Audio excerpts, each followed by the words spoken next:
व्रतबन्ध पनि कपाल नकाटी कसैले गर्छ भने त्यसो व्रतबन्ध नगरे हुन्छ कुनै फल छैन कुनै काम केही काम त्यो व्रतबन्धै भएन त्यो र केही मान्छे चाहिँ ब्राह्मण पनि तगडा हुनु पर्यो क्या व्रतबन्ध गर्न बस्ने मान्छे चाहिँ कपाल नकाटी आएको छ तेरो व्रतबन्ध गराउँदिन भन्न सक्ने हिम्मत हुनु पर्यो क्या पण्डितहरूमा पनि त्यसै पण्डितहरूलाई पनि मेरो ठुलो एउटा सल्लाह छ पण्डितहरूले जथाभावी दक्षिणा लिन्छु भनेका भरमा जथाभावी धर्मशास्त्रका कुरा उल्लङ्घन गरेर काम गराउनु भएन व्रतबन्ध गर्न बसेको मान्छेलाई कपाल नकाटिकन व्रतबन्ध गराउनु भएन बिहे गर्न बसेको बाउले चाहिँ कपाल नकाटिकन कन्यादान गर्छ भने त्यो कन्यादानमा सामेल हुनु भएन अनि मान्छन् मान्छेले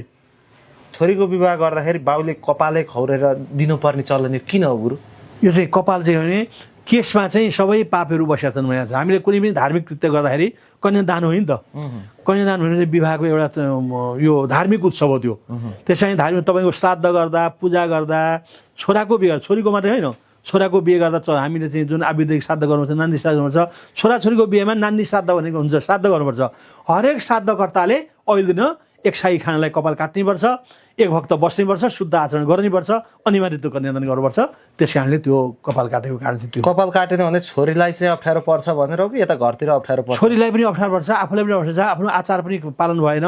अनि पाप बसाइ चाहिँ कन्यादान गरियो त्यसको दुइटै नोक्सान हुन्छ त्यस कारण त्यो काम गर्नु हुँदैन जस्तो मैले 4वटा छोरीको बिहे गर्दाखेरि मैले पनि कपाल काटेरै गरेको हुँ के मान्छे कपाल काट्न नगरी गर्छन् भने त्यो व्रतबन्ध पनि कपाल नकाटी गर्छन् त गुरु हो त्यो त झन् त्योभन्दा अपराध केही भन्दैन अब हजुर शिक्षक मान्छे लामो समय पढाउनु भयो विद्यार्थीहरूलाई भ्रमण पनि लिएर जानुभयो होला पुराना